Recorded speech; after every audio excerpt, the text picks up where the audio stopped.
Aradaki tekrar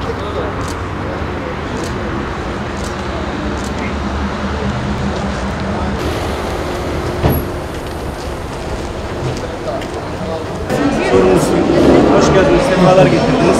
Kolay gelsin arkadaşlar. Öncelikle geçtiğimiz hafta çarşamba günü 12.05 sular her birinin birer masa tavsiye. Ve gelen talepleri, yapılacak olan çalışmaları burada elektronik ortamda yeni bir yazılımla bu ana merkeze idare ederekten arkadaşlar bir daha sonra geliyor başkanımız.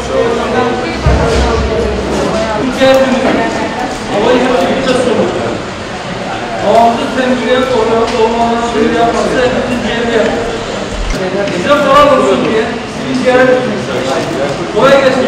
İnşallah insanlar başkanımızdan bilgi alacağız ve belki zarar veren vatandaşlarımız bilgi üzerinde bulunacağız. Sizin çok zamanınızı almayın. Tekrar teşekkür ediyorum hepinize. Allah kolaylıklar versin.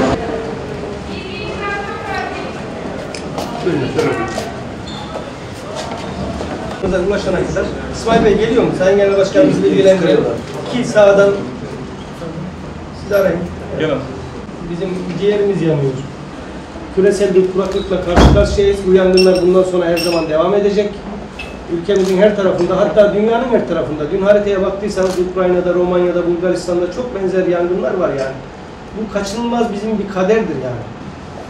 Şu konuda tereddütsüz, çok net ifadede şunu söyleyebilirim ki biz buraya siyasi şapkamızda geldik. Bir vatandaş olarak geldik. Ve belki bu siyasi kimliğimizle buradaki sorunları duyurmak gerekiyorsa bizim sesimiz biraz daha yüksek çıkabilir diye basın ilgi gösterir. O anlamda bize düşen bir sorumluluk varsa onu yerine getirmeyiz. Tekrar kolaylıklar daha geçmiş oluyor.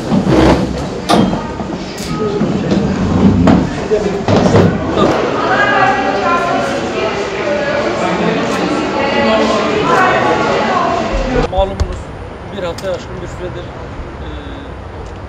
Türkiye'de çok farklı noktalarda orman yangınlarıyla mücadele ediliyor. Biz de bu yangınla mücadele yerinde görmek, yetkililerden bilgi almak, zarar gören vatandaşlarımıza geçmiş olsun demek için bölgeye geldik. Sayın Başkanımızın ifadesiyle sen ben yok biz varız, biz birlikte yaparız. Hepinize çok İnşallah birlikte yaparız. İnşallah. Evet, Çok sağ olun. Kolay gelsin. Selamımızı ilet, ben de selamımızı kendisine iletirim. İnşallah. Peki. Peki kolaylıklar diliyorum. Güle güle. Güle güle. Sağ olun. Çok sağ olun arkadaşlar. Hepinize Allah'a emanet olun. Hayır artmaz. Yangın bitti. Çarşamba günü yandı, çarşamba günü bitti ya. Yo, bu küresel ısınma devam ettiğimizde yarın, bir gün, bir ay sonra Allah beterinden korusun. Sağ olun. Geçmiş Allah olsun. Sağ olun. Can kaybı olan vatandaşlar, vefat eden vatandaşların yakınları var mı burada? Onlara bir bak. Yok. Onların yakınları yok. Zaten Hiç yabancı kimse yok. onlar. Evet. Kadın Almandı. Zaten.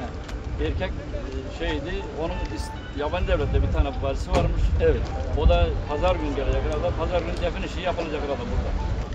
Arkadaşlar kolay gelsin. Hoş geldiniz. Allah kolay olsun. Selamünaleyküm. Arkadaşlar kolay gelsin. Allah kolaylık versin. Sağ olun.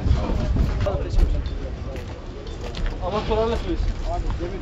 Yoruldunuz ama keşke bu manzara bu kadar kötü olmadan evet. Bunun 2 katı hep beraber yollaydık. Ama inşallah canlarımıza bir şey olmaz. Daha iyi olur. Vallahi gider canlar geri gelmiyor. Allah rahmet eylesin. Efendim. Şeyle. Abi geçmiş olsun. Bir geçmiş olsun diyelim dedik. Sağ olun. Allah'tan can kaybı yoktu. Gerçi Süköy'de var can kaybı ama. Neyimizde var, kendimizde can kaybımız yok.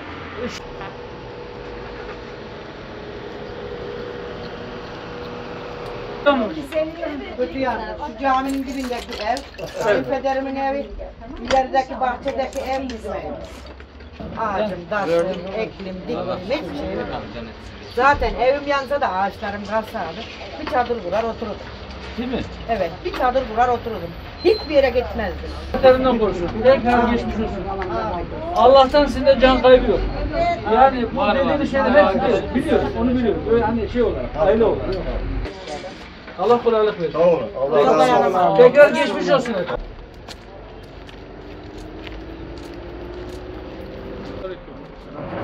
Geçmiş olsun. Hocam şöyle dedim, Hür Dava Partisi Genel Başkanı şurada. Ha, şimdi öyle tanışalım. Ha. Ben Konya'dayım hocam. Allah razı olsun. Ben de eski imam belediye başkanı. Allah razı olsun. Sağ olun. Allah razı olsun. Allah kolaylık versin. Sağ olun. Çok teşekkür ediyoruz. Ben teşekkür Allah ederim. razı olsun. Allah senden razı olsun. Hacı abi hoş geldiniz. Her şeyden ziyade selam. Allah razı olsun. Şu afet döneminde doğusundan batısına, kuzeyinden güneyine, vatanımızın her ücrasından, her köşesinden İnsanlar bizim en fazla yani buradaki şey yaptığımız hiçbir zaman yalnız bırakmadılar. Amin. Amin. Herkesin imkanı kendine göre. Amin. Bu büyük bir afet.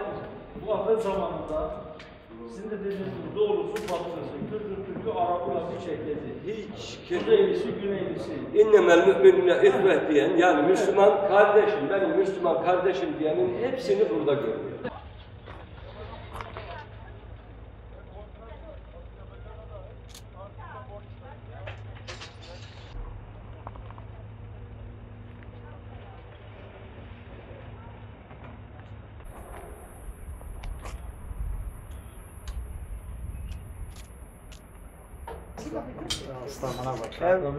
Ev tamamen yandı. Samanlar, damlar, çevre, bizim işlerimizin aşağı yukarı herkesin zararı var. Yangın bir taraftan geldi, komple hiçbir yardım etmeden kendiliğinden söndü. Yani sadece kendimiz burada kalanlar müdahale ediyoruz. Ben mesela 2 evimin, komşumun eviyle kendi mücadelemle yapıyorum. Yani ne bir uçak, ne bir helikopter, ne bir itfaiye. Yandı, bitti, kül oldu dediler. O şekilde geleceğim, hiç müdahale. Yani yapamadık da yani dumandan, şundan, bundan yani gelen sadece uçak hariç kimse de bir şeyle gelemedi. Evet. Onu yaşadık. Yani öyle bir şey yani buna da şükür bundan aşağı düşmesin Allah. Amin.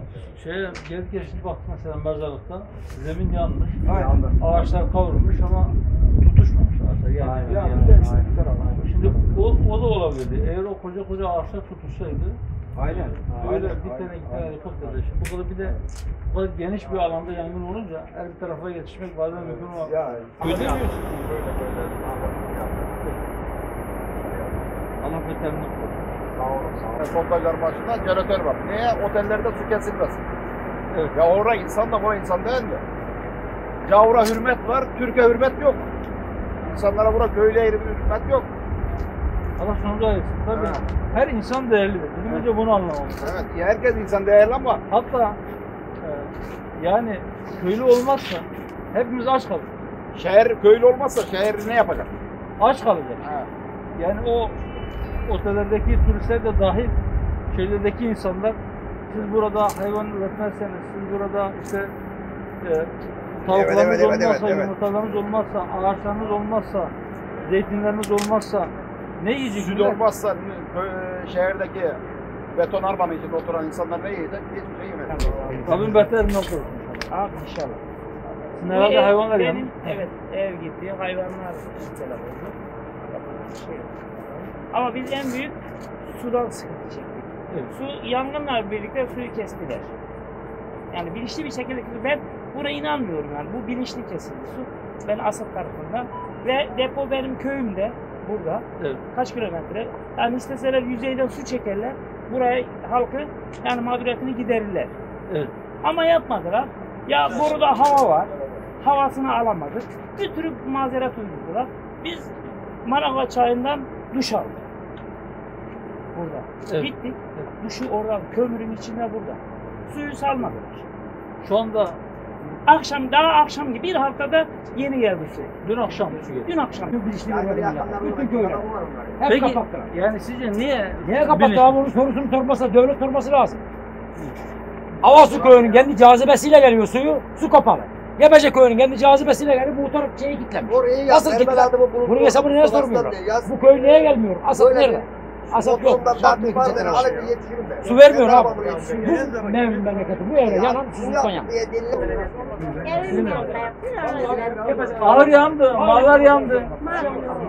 Canına bir şey olmadı ya. Sağ ol, sağ ol. Kardeşim başka bir şey yok. Yok fazla yeter ermenlikte. Evet. Ondan gayrı bir zararım yok işte. Ağrımdan canım malım yok. Allah can sağlığı versin. Az geri gelir. Geçmiş olsun anne. Sağ ol, sağ ol. Dua et. Hava yapmış abi. Ederim, dua İnşallah. ederim. Allah'a emanet ol. Her taraf Kesin. Hava yapmış. Ümmü Hanım. İnşallah bir daha böyle bir korku yaşamayız.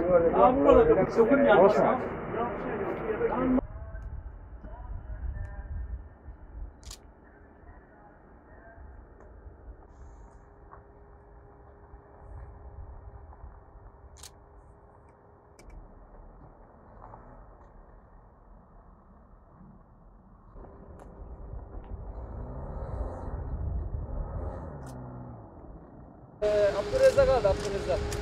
Telefon numaralarını Abdurrezzak aldı. Zaten kavrulmuş ağaçlar. Çabuk tutuşur bunu.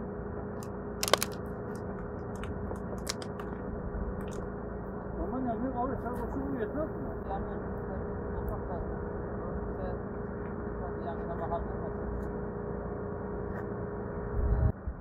Tamam, teşekkür ederim.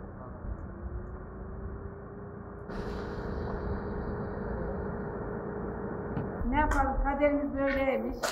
Hatta 1 lira, 2 lira biriktiriyordum. Evet. Ev yaptırayım dedim hani odasını, pazar arabasıyla para topluyordum.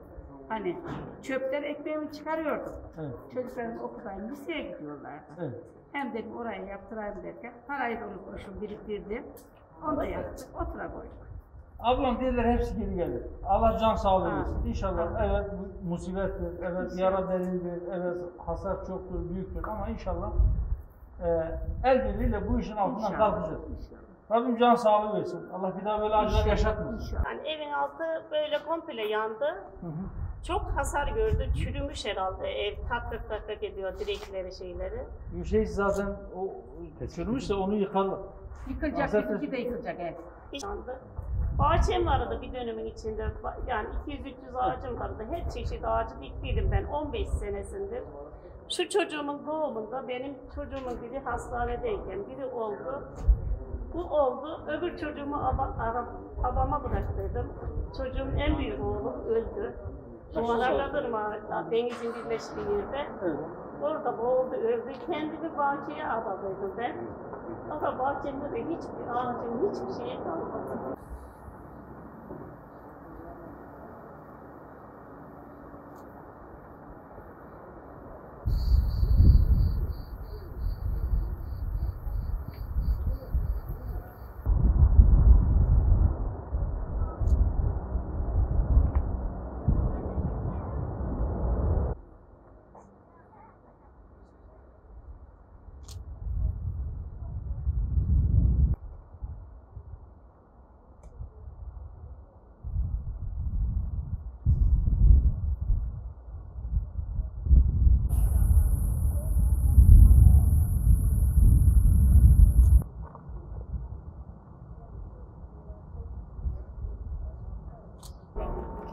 Geçmiş olsun. Güzel şehitsiniz inşallah.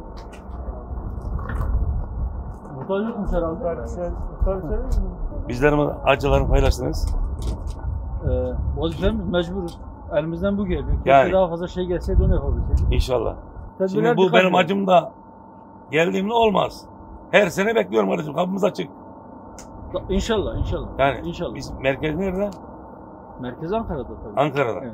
Ankara'ya gelirsem inşallah uğrarım. İnşallah. Bekleriz. Tamam kardeşim. Biz Allah de- razı olsun. İnşallah daha Cümleten güzel ayağınıza şeyler sağlık görürüz. arkadaşlar. Teşekkür ediyorum. Allah razı olsun hepinizden. Ses yok bizim biraz. Ses yok. Kolay gelsin.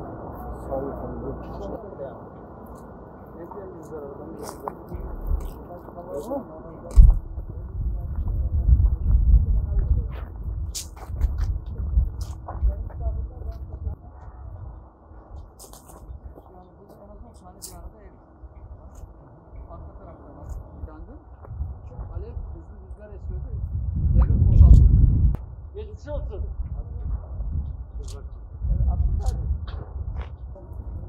Rabbim beterinden saklasın inşallah. İmam falan gelince Evet. bırakıp gitmişler. Hayvanları da bırakmışlar. Yani traktörü falan almış. Yani Evet. traktörü alıp gidince hayvanlar kalmış işte. Yıkılır başkanım Aynen. bunlar. Yıkılıp Yıkacaklar yenisi zaten, yıkılacak diye yazmışlar. Ama bunun durumu iyi. Belki bu yıkılmak zorunda kalmaz ama bu ayakta kalmaz.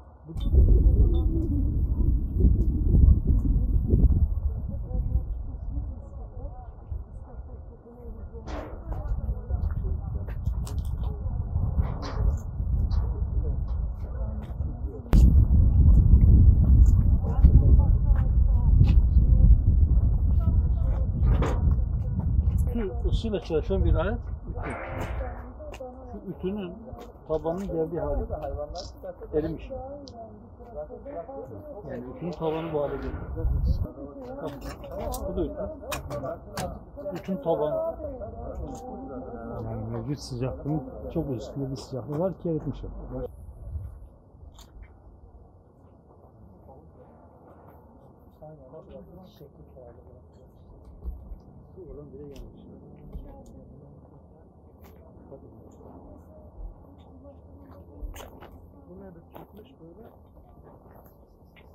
Ağacı kesmiş mi? Ağacı çıksa. Safları hep erimiş. Bakalım safları. Ağacı biliyorsunuz değil mi? Kaplatır ağacı. O bile yanmış.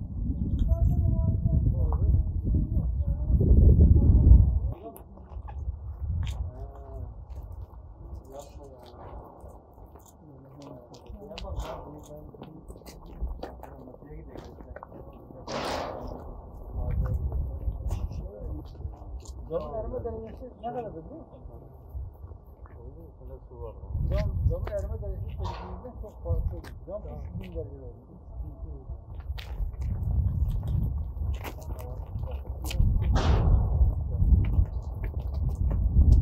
Rabbim beterinden korusun. Büyük geçmiş olsun. Tamam, hoş geldiniz. Can kaybınız yok inşallah. Yok, bir şey yok. İşte bunları topluyoruz. Allah göstermesin. Başka yere gidiyoruz.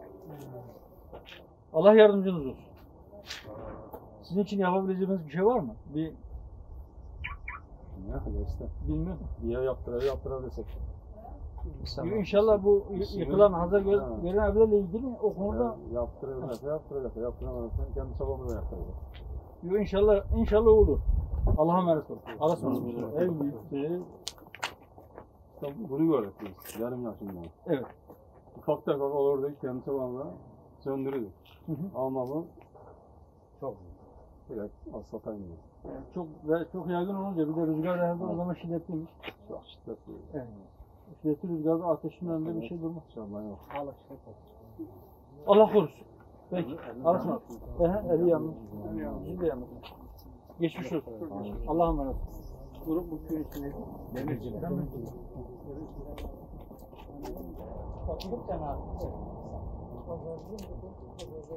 Yok, pazardan şey sorun. Pazarcı öteki diğer bir bizim yangının başladığı yer Belenköy. Bizim yangın Belenköy'den. Belenköy'den. 12'de başladı da. Şu köylerden bir tanesi Esenler'in işte Hayır, öyle gözüküyor. Siz arkadaşlar bilgi vermiştik zaten. Allah beterinden sağlasın.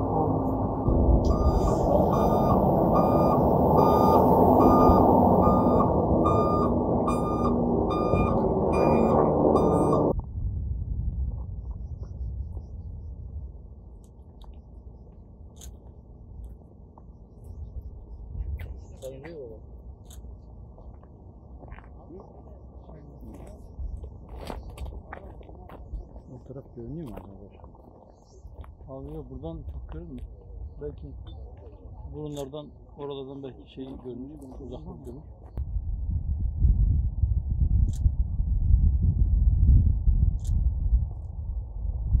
Burada dedik, Manavat'taydık, biz de geçemedik abi ateşten. Ya uyandık varında, haberler olduk varında, etrafa ateş sarmış. Yani o kadar bir yüksek hızda esen bir rüzgarda alev çok hızlı yayılır. Yani eğer zamanında boşaltılmazsa veya zamanında çıkılmazsa artık çıkış için belki bir yol bulmak falan zorlaşır. Yolda kapanmışlar, yani tarafa ateş almış. Yani gidiş yolu alt yolu falan. Allah rahmet eylesin. Başına sağ olsun. Allah'a ısmarladık. Tamam.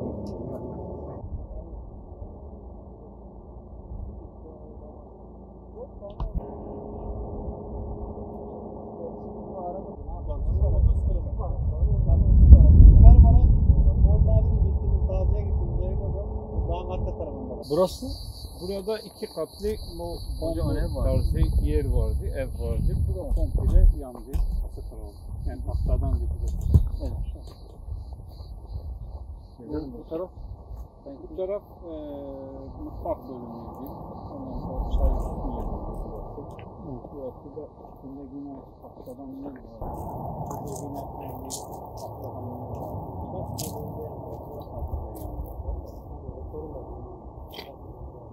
Buraya 2 katlı.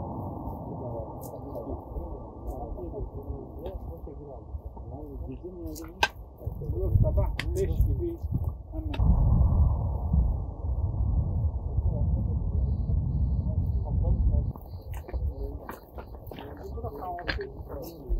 hatta içi bırakıyorlar.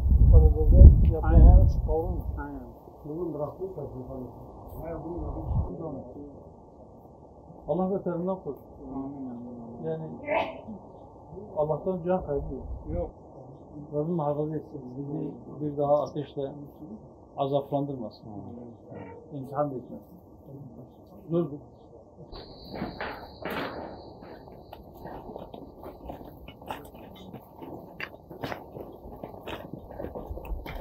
Sadece Manavgat değil, sadece Antalya değil.